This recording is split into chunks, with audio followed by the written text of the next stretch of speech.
Hey guys, I'm Kyle. In today's video, I'm going to show you how to edit display name on Microsoft Outlook Mail. So let's get started. So first of all, you want to go into Outlook and log in your account.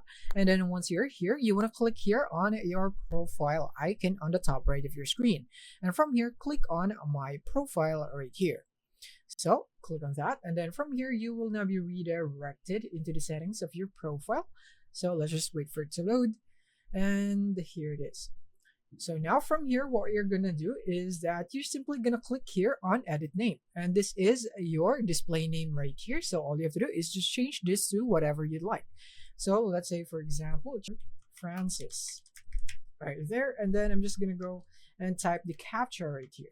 So it's like this. So I'm gonna hit on save. And then after that, once you have successfully completed the steps and the captcha, then now your display name will now be edited or changed.